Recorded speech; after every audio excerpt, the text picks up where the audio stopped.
Сайн бацхан үзэгчтэй Тэнгэр телевизийн гадаад мэдээний 7 хоногийн тайм хөтөлбөр эхэлж байна. Би та бүхэнд өнгөрсөн 7 хоногт олон улсад болж өнгөрсөн онцлог үйл явдлыг томилон хүргэе. За Америк нэгдсэн улс болон Израиль хамтран Иранд цохилт өгснөөс хойш 7 хоногийн хугацаа өнгөрлөө. За энэ 7 хоногийн хугацаанд Ираны дараагийн шашны тэргүүн хэн болох вэ? Ираны дэглэм нуурах уу? Амун Дональд Трампын энэхүү ажиллагаа гэж нэлээд байгаа. Өөрөө дайн гэж сүүлд бас нэрлсэн. Энэ дайны яг цаад зорилго нь юу вэ? Дэлхийн газрын тус нийлүүлэлтийн сүлжээнд юу тохиолдох вэ? За эргээд ерөн хятадд манай урт туршид энэ нь нөлөөтэй юу? Эргээд бүр дам утгаараа манай улсад нөлөөлөх гэх мэтчлэн маш олон асуулт гарч ирсэн. Ингээд эдгээр асуултад дотоодын их сурвалжийг ашиглан та бүхэнд бас мэдээлэл хүргэе. За зорилгын хувьд гэх юм бол холбооны засаг захиргаа буюу Дональд Трампын засаг захиргаа анханасаа Ираны цөмийн хөтөлбөрүүдийг эсэргүүцэж зовлмаар бол Ирантай хит хэдэн удаагийн яриа хэлэлцээ хийсэн. Өөрөөр хэлбэл бол энэ пуужингийн асуудлаар тодорхой хэлэлцээрт хүрэхийн тулд Ираны талтай Америкийн нэгдсэн улс бол хит хэдэн удаа уулзсан. Хамгийн сүүлд өнгөрсөн 7 хоногийн пүрэв гарагт Ираны талаас Ираны гадаад хэргийн сайд Аракчи тэргүүтэй төлөөлөлтөй Америкийн нэгдсэн улсын талаас Америк нэгдсэн улсын ерөнхийлөгч Дональд Трампын тусгай айлч Стив Уиткоф болон түүнтэй байнга хамт чухал яриа хэлэлцээрт явж байгаа Дональд Трампын хүргэн Жаред Кушнерээр бол уулзсан. Гэвч Женевт уулзсан энэ уулзалтын тодорхой үр дүнг бол олон нийтэд нээлттэй мэдээлээгүй. Үүнээс бол уулзалт тийм ч үр дүнтэй буюу ямар нэгэн тодорхой хилцэлт хүрсэн хэсэг нь бол тодорхойгүй ийм байдал үүсэж байсан сэтгүүлчдийн дунд. За тэгвэл яг энэ уулзалтаас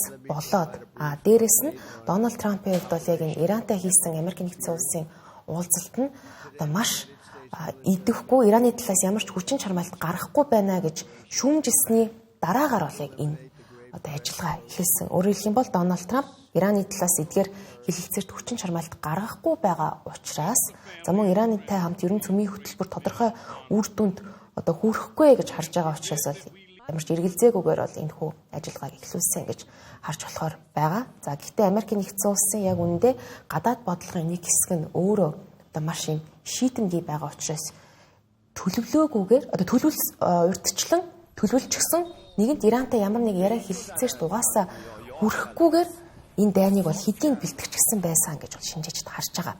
За тэгвэл яагаад Ираныг онилсан бэ гэдэг асуулт гарч ирнэ. За Америк нэгдсэн улс бол Ирантай уламжлалт тийм таатай харилцаатай улс бол биш. Гэлээгээд яагаад энэ удаа Трамп ийм шийдэмгийгээр шууд Иранд цохилт өгсөн бэ гэдэг асуулт гарч ирж байгаа. Дональд Трампын гадаад бодлого шийдэмгий байна гэдэг нь бол түүнийг ерөнхийлөгчийн сонгуульд нэр дэвшгүйээс буюу анхнаасаа бол маш тодорхой байсан. Тэгэхээр бас нэг талаас бол энэ тийм гайхах зүйл бишээ гэдгийг бол бас харж болохоор байгаа юм. За нэгдүгээр тэгвэл түүний яг зорилгын тухайд цаг хугацааны хувьд бол маш тодорхой байсан. За Иран өнгөрсөн оны сүүлээс хойш буюу 2025 оны 12 дугаар сараас хойш дотооддоо томоохон эсэргүүцлийн чагсаалттай тулгарсан.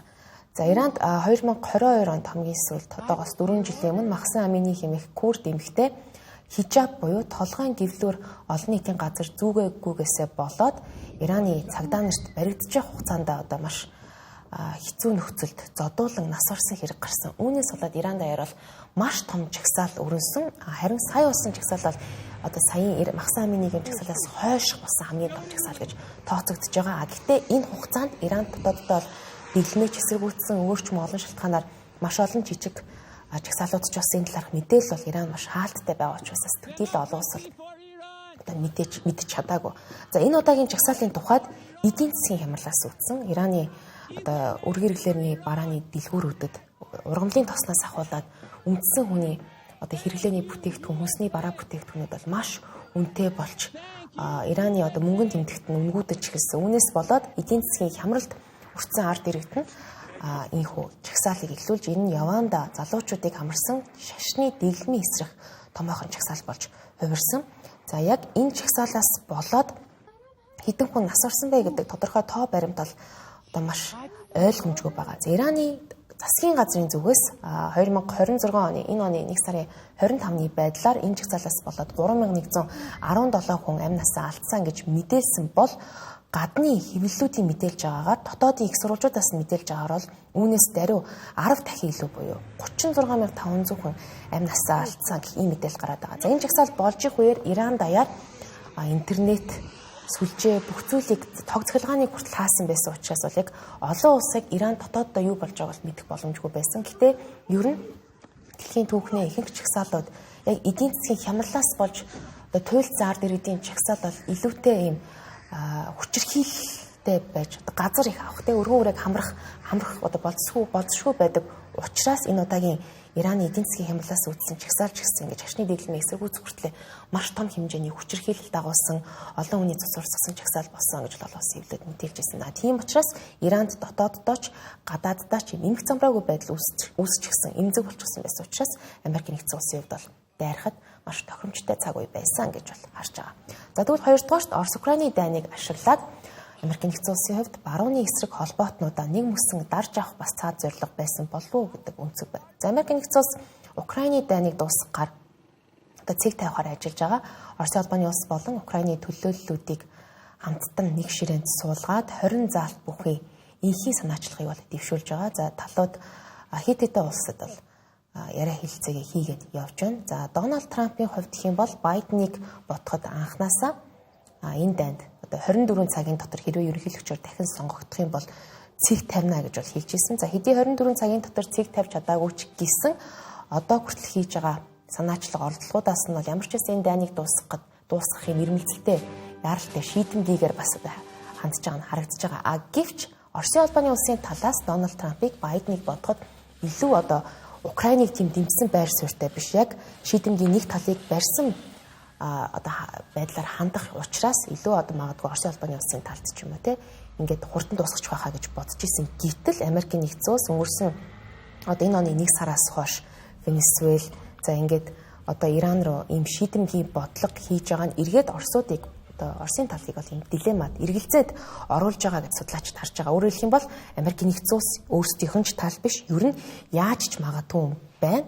Дээрэс нь ер нь сая хэлсэнчлэн өөрсдийг нь одоо ийм дайнтай завгүй байгааг далимдуулаад бас дайснуудаа нэг тийш болгох ийм ирмэлцэлтэй байгаа гэдгийг нь бол харагдаж байна гэж Оросын албаны улсын одоо Telegram дээр маш олон дагагчтай чөлөөт бас ийм сэтгүүлчнэр нь мэдийн бичиж эхэлсэн байгаа юм байна. За мөн үүнд Оросын албаны улсаас гадна Умар Солонгосыг ч гэсэн дурдж болно. Яагаад гэвэл Америк нэгдсэн улс энэхүү Ираны эсрэг ажиллагааг эхлүүлэхдээ Япон, Өмнөд Солонгос зэрэг Аз дахь түншүүдтэйгээ холбоотнуудтайгаа бол ямар нэг яриа хэлэлцээр хийгээгүй шууд эхлүүлсэн гэж байгаа. Тэгэхээр магадгүй заавал Өмнөд Солонгост хэлэх шаардлагагүйгээр хэрвээ Умар Солонгос руу бас ийм дайралт Америк нэгдсэн улс үзүүлэхийг бас үүсгэхгүй гэдэг ийм бас нэг үнцэг гарч ирж байгаа. Энэ талаар Өмнөд Солонгосын хэвлэлүүд ч гэсэн хэдийн бол мэдээлэл ихэрчсэн байгаа юм байна. За 3 дугаар гэх юм бол Дональд Трамп дотооддоо өөрийнх нь эсрэг өрнөж байгаа энэ кампанит ажил эсэргүүцлийг бас дарах зорилгоор мөн цагийг нь тохируулаад энэ ажиллагаа хийсэн байж магадгүй гэсэн хардлага Америк нэгдсэн улсын чөлөөт хэвлэлүүдээр явж байна. За тэгээд дотооддоо Дональд Трамп өнгөрсөн онд сонгогдсноос хойш түүнийг эсэргүүцсэн ерөнхийлөгчийн сонгуулийн үр дүнг эсэргүүцсэн мууч дамнсан чагсаалууд ихээхэн болсон. Үүнээс гадна түүний цагаачлалын эсрэг бодлогыг олон нийт их эсэргүүцэж байгаа. Ялангуяа он гарснаас хойш болж байгаа ICE буюу Америк нэгдсэн улсын цагаачлалын албаныхны Америк нэгдсэн улсад одоо хууль бусаар оршин сууж байгаа иргэдийн эсрэг явуулж байгаа төрөнгийн үйл шинжтэй хүч хэрэгэлсэн ч гэж хэлж болохоос бас үйл явдлуудыг бол олон нийт нь ихээхэн эсэргүүцэж инхүү Дональд Трампын эсрэг бас томоохон кампани ажлыг бол өрнүүлж эхэлсэн. За дараагийн буюу хамгийн том Дональд Трампын эсрэг тавигдж байгаа дуйлан буюу скандал бол Америк нэгдсэн улсын санхүүж бэлгийн хүчирхийлэгч Жеффри Эпштейнтэй холбоотой асуудал. Тэгэхээр Дональд Трампыг ерөнхийлөгч болсноос хойш Конгресс дахь ардчилсан намынхан буюу түүний цэрэг хүчнийхэн Жеффри Эпштейний бүх мэдээллийг агуулсан хэдэн мянган хуудас бүхий нууц файлыг бол олон нийтэд нээлттэй тавьсан. Үүнд бол Дональд Трампын нэр маш олон дуртагдсан байгаа. Тийм учраас Жеффри Эпштейнтэй холбоотой түүний эсрэг одоо мэдээллүүд олон нийтийн сүлжээнд ч гэсэн дэлгэгдээд маш ихээр явагдаж байгаа учраас энэ бүхнийг бас дарах яг тохиромжтой цаг хугацаанд болж таараад энэхүү Ираны эсрэг ажиллагааг бас эхлүүлсэн болов уу гэдэг ийм үнцгийг Америк нэгдсэн улсын дотоодын хэвлэлүүд нь хараад бас аюул мэдээлэл агентлагууднаас дэвшүүлж эхэлсэн. За олон улсын харилцаанд бол буюу 4-р ойрхон дорнодын бүс нутагт Израилийн нөлөөллийг тэлэх зорилгоор бас Ираны эсрэг энэ ажиллагааг эхлүүлсэн гэж харж байгаа. За Израиль бол Америк нэгдсэн улсын уламжлалт холбоотон тиймээс энэ Америк нэгдсэн улсын Ираны эсрэг дайнд одоо хэдий Израильтай хамт оролцсон ч гэсэн цаад утгаараа ерөнхийдөө энэ бүс нутагт Израилийн оролцоог, Израилийн эрх мэдлийг өөрсдөд нь ингээд шууд үлдээх байдлаар Америк нэгдсэн улс ерөнхийдөө ингээд эхлүүлээд хүчтэй ингээд оролцоод Израиль замыг нь тавиад өгчлөө гэдэг ийм үнцэг бас гарч ирж байгаа. Тэгэхээр Газийн зурагстай эхэлснээс хойш ойрох дорнодын асуудал бол хэдийн хурц байсан асуудал бол улам хурцтаж эхэлсэн. Тэгэхээр зөвхөн Израиль, Палестинч гэлтгүү Израиль, Ираны хооронд ч гэсэн өнгөрсөн 100 бас 12 өдрийн дан эхлээд Америк бол Ираны харилцаа хэдийн нууцчихсан байсан. За тэгвэл энэ удаад нэг мөсөн одоо Ираны эсрэг энэхүү дайны ажиллагааг явуулснараа ойрох дорнодын бүс нутгийн одоо Иран ч зэрэгэд булангийн орнуудад цохилт өгөөд хооронд нь энэхүү мөргөлдөөн сөргөлдөөнийг бий болгоод нэгсэндээ Ираны Израилийн талд нөхцөл байдлыг одоо шилжүүлж гинэ удаа гэдэг бол ийм одоо үндсэн 4 таамгийг олон улсын судлаач шинжээчнэр бол дэвшүүлж байна. За тэгвэл энэ талаар магадгүй манай улсад ч гэсэн тодорхой хэмжээнд буюу манай улсын урт туршид хятад ч гэсэн нөлөөлөх ийм цаад зорилго байсан уу? Дональд Трампын ер нь цаад зорилго нь яг юу байгаа? Ойрох дорнод дахь Израилийн ашиг сонирхол юу вэ гэдгийг бид бас дотоодын судлаачаас асуусныг та бүхэнд одоо хүргье. Тодорхой улс орнуудын өөрийнх нь сонирхол бид нар үндэсний эрх ашиг сонирхол гэж ярьдаг зүйл бол урт хугацаанд тухайн улсын бүр их доршин тогтносон байдлыг хангаж хамгаалахад чиглэсэн л ийм сонирхлууд байдаг. Тэгэхээр ерөнхийдөө 1948 онд Израиль улс Арабын улсуудаар исламчтанд Арабын улсуудаар хөрөлдөгдөн тусгаар тогтнолоо зарсан тэр цаг мөчөөс эхлээд хамгийн гол нэн тулгамцсан эрх ашиг сонирхол бол үндэсний аюулгүй байдал хамгаалах явдал. За дараа нь олон улсад хүлээн зөвшөөрөгдөх. За ингээ айжмдаа бол яг хөр зэрэг хөршүүттэйгээ одоо нэг харилцаа сайжруулах. За ингээд энэ бодлого маань ингээд цаашдаа ингээд тодорхой ингээд сонирхол эрх ашигчаа ингээд өөрийнх нь нөөц боломж чадвархад ингээд хангагдах тусам өнөөдрийн хувьд бол Ираны нөлөөг тэнцвэржүүлэх. За өрөндийн стратегийн холбоон дээр тулгуурлаж бэхжүүлж за Ираны нөлөөг тэнцвэржүүлэх чиглэж байгаа л гэж ерөнхийдөө ойлгож хараад байгаа. Трампын хувьд Трампын эхний засаглалын жилүүдэд дэвшүүлсэн тэрл санаа зорилгоо одоо энэ хоёр дахь засаглалын жилүүд дөрвөлжүүлж харж байгаа. Энийн маань гол цом бол Америкийг ахаад агуулгахад л орж байгаа. Өөрөлдөх юм бол Америк бүх зүйл дээр нэгдүгээрт байхын тулд за ерөнхийдөө ингээд нөгөө өөрсдийн бий болгосон дэлхийн глобал либерал дэг журмыг хамгаалах биш харин өөрсдийнхөө нэн тэргүүний сонирхол эрх ашигыг хамгаалах чиглэсэн бодлого. За энэ хүрээнд ингээд одоо ерөнхийдөө ингээд тангараад өргснөөс нь хойш хэрэгжүүлж байгаа бүх бодлогуудыг харуулдаг ийм л сонирхол байгаа. Нэн төрөнд бол юу гэхээр зэрэг одоо Америкийн түүхэн сонирхол оршиж ирсэн, Америкийн түүхэн эрх ашиг хангагдж ирсэн тэр орон зайнуудыг хамгаалах. Тухайлх юм бол бусад ерөнхийлөгчдөөс ялгаатай анх түрүүнд Латин Америкт гол анхаарал хандуулдаг гэсэн тийм ээ. Эргээд нөгөө Монрогийн номлыг Трампын тодтоглоор одоо ингээд дахин шинжилж тодорхойлд одоо нөхөж байгаа гэсэн нэг ийм бодлого хэрэгж байна. Хоёрт нь бол мэдээж энтхэг номхон талаа дах Америк нэгдсэн улсын байр суурийг одоо дахин хүчрхэгжүүлэх асуудал байна. За гуравт нь бол одоо Европын түншүүртэйгээ ингээд тэгш харилцаа үүсгэх асуудал байна. За дөрөвт нь бол одоо өмнөх 30 гаруй жилийн турш Америкийн нэгдсэн улсын хамгийн гол тэргүүлэх сонирхол гэж ирсэн ойрох дорнод бол заавал одоо тэргүүлэх сонирхол биш. Гэхдээ за энд байгаа одоо зарим нэг улсуудын одоо нэг юм хүчинд бол дууцсан тийм бүс нутагч амжлах гэсэн.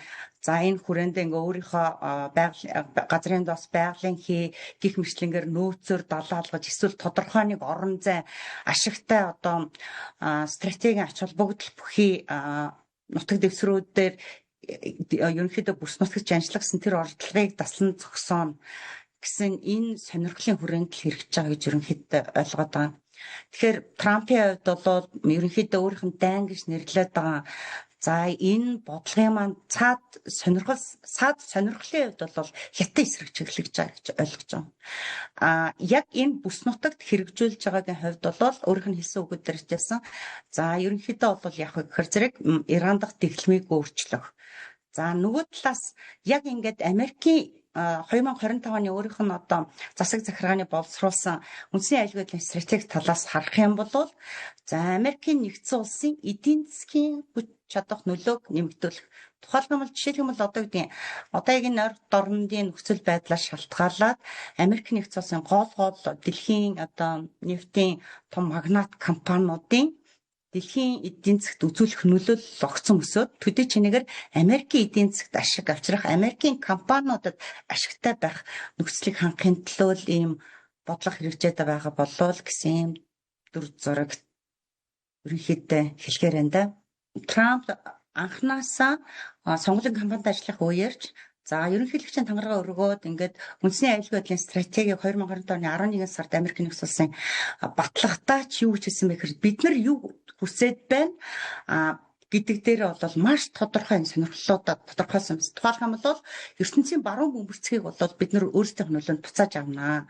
Өөрөөр хэлэх юм бол Монрогийн номлыг Трампын одоо энэ нэмэлт тодтолоор бол бичүүлээд улмаар бол энэ Венесуэл шиг маш ач холбогдолтой нөөцтэй улс орнууд дахь гадаадын бусад дэлхийн гүрнүүдийн нөлөөг бол байхгүй болохын төлөө байна. Өөрөлдөх юм энийг бол одоо эрхчлөлт буцаад Америкийн нөлөөнд оруулна. Хоёрт нь бол юу вэ гэхээр зэрэг энтхэг новхон далайг дах Америкийн нэгдсэн улсын эдийн засгийг одоо улам бэхжүүлнэ. Цаашлаад нөгөө Европыг өөрсдөө дахин тодорхойлж бие даахт нь одоо дэмжлэг үзүүлнэ. Тэгээ эцэст нь ойрох дарамтын асуудал байсан. Ойрох дарамтын энэ газрын дос байгалийн хийн нийлүүлэлт тэгээд гол энэ стратеги ач холбогдол бүхий орон зайд ингээд хяналт тогтоо түүгээрээ ингээд бүс нутагтаа жанжил үүсгээд цаашдаа ингээд бус нутгийн улс хөрш улсуудаа аял замд олоод байгаа зарим нэг улс орнуудын эсрэг одоо шууд хариуцлагатай арга хэмжээ авна гэдэг ингээд өөрсдийнхөө сонирхлыг заасан. Энэ хүрээндээ бол яг энэ дараалалаараа л ерөнхийдөө бол тангараг өргөснөөс хойш гадаад бодлогын үйл ажиллагаа бол яваад байгаа. Яг гэхээр зэрэг яг эдгээрийг Америкийн нэгдсэн улсын тэргүүлэх буюу одоо гол сонирхлууд гэж зарлчихсан. Энийг ямар зарчмаар хэрхэн яаж аль чиглэлд нь хэрэгжүүлэхээ хүртэл тодорхойлчихсан. Тэгэхээр бол бид нар бол энийг төлөвлөгдсөн дайн гэж ерөнхийдөө гарч болох байсан. Тэгэхээр Иранд дайн дэгдснээс болоод Иранаас олон улс руу чиглэсэн газрын тос тээвэрлэлтийн гол сүлжээ болох Ормузын хоолой хаагдсан байгаа. Үүнд Азийн хэд хэдэн орнууд нэрлвэл Япон, Энэтхэг, мөн Европын хэд хэдэн улсууд бол өртөж хохирол амсаж болцсохгүй. Ялангуяа Аз твэс Хятад улс бол өдөр тутамдаа газрын тосныхоо 13-аас 14%-ийг дангаараа энэхүү Ормузын хоолойгоор дамжсан тээвэрлэлтээр бол импортлж авдаг. Тиймээс ойрын хугацаанд Иранд болж байгаа энэ дайны нөлөөгөөр газрын тос тээвэрлэлтийн импортын асуудал Хятад яаж нөлөөлөх вэ? Энэ нь цаагаараа буюу гинжин уруулаар манай улсад ч гэсэн нөлөөлж болзошгүй юу гэдгийг би бас дотоодын судлаачаас асуусныг та бүхэнд хүргэе. Ираны дай эхэлснээс хойш дэлхийн нийтээр газрын тосны дамжин өнгөрдөг ганц Ормузын хоолойн талаар нэлээх шууган дэгдэж байна тийм ээ. Тэгээд өдөрт дунджаар нэг 20 сая орчим баррел түүхий газрын тос дамжин өнгөрдөг ийм чок point юм байгаа. Чухал цэг. Тэгэхээр энэ чухал цэг дээр дайн байлдаан, цэргийн ажиллагаа болон орон нутгийн зөрчил, хямрал, янз бүрийн байдлаар нэг ийм хямрал гарахад бол дэлхийн улс орнуудын эдийн засгт бол нэлээд том өөрчлөлтүүдийг авчрах ийм прогнозууд байдаг.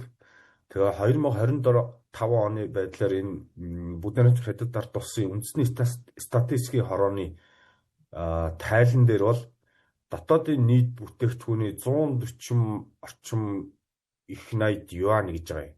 Эдийн засаг нь тэгээ өсөлт бол өнгөрсөн жил 5% байсан гэх. Гол нь энэ статистикийн хорооны гаргасан тайлан мэдээнүүдээс ингээ хараад байхад сонирхол татж байгаа зүйл нь болохоор Хятадын газрын тосны импортын мэдээллүүд байгаа. Тэгэхээр 2025 онд тус улсын түүхий газрын тосны импорт бол нийт нэг 577 орчим сая тонн байсан юм байна. Тэгээд дотоодын өөрсдийн үйлдвэрлэлийн хэмжээ бол нэг 216 сая орчим тонн. Тэгэд ингээд аваад үзэх юм бол Хятадын эдийн засгийн суурийн зүйл бол газрын тосноос хатуу хамааралтай ийм тоон өгдлүүд харагдаад байна л да. Тэгэхээр шууд тоон өгдлөл хэлэх юм бол Хятадын эдийн засгийн засаг газрын тосноос хамаарал нь бол 73%-тэй маш өндөр тоотой ийм үзүүлэлтүүд гарсан байна лээ. Тэгэхээр энэ 73% хамаарал бол юуг харуулж ийм гэхээр тус улсын макро эдийн засгийн импортын төлбөрийн цочрол бол нэлээд ийм авахаар хэмжээний газрын тосны үнийн өсөлт болоод ханган нийлүүлэлтийн шок энэ цочрол нь макро эдийн засагт бол маш ихээр нөлөөлнө гэсэн юм тоо зүйлд гарсан байна.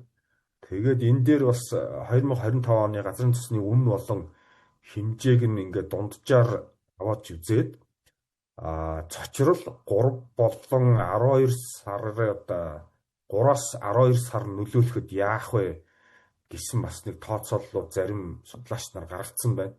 Тэгэхээр хамгийн муу хувилбараар бол газрын тосны үн $88 нэмэгдэхэд бол энэ тос улсад хятадд бол нэг 296 тэрбум орчим долларын ийм төлбөрийн нэмэгдэл гарах төлөвтэй байлээ. За энэ газрын тосны дэлхийн газрын тосны ханган нийлүүлэлтийн хямрал за дээр нь үүнийгээ дагаад бүгд найрамд хятад ард улсын эдийн засгийн өсөлт төлөв байдал бол манад маш олон зүйлээр нөлөөлөхөр байна. Гэхдээ тухайн Иранд болж байгаа энэ дайны ажиллагаа хэр хугацаанд болж өнгөрөхөөс хамааруулаад манад ямар нэгэн шок цочрол орж ирэх юм байна. Гэхдээ энэ Reuters агентлагийн мэдээлж байгаагаар бол дайны энэ ажиллагаа бол дор хаяж нэг 5-7 хоног үргэлжлэнэ гэдэг хэлээ л дээ.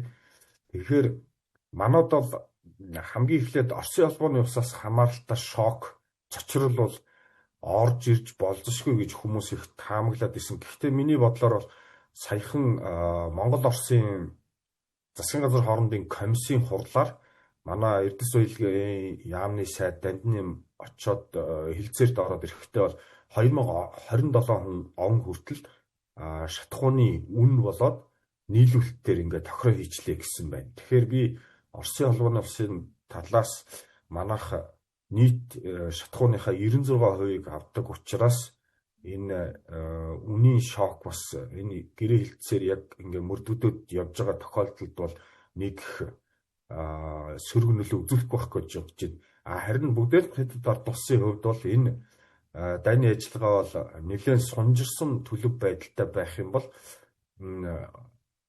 инфляцид тус улсны инфляцид бол шууд нөлөөлнө. За тэгэхээр энэ шууд нөлөөлөл бол одоо энэ сар инфляц 3 сард нэлээд өндөрлөг гарлаа гэхэд бол манад 4 сард орж ирдэг байхгүй шок нь цочрлно.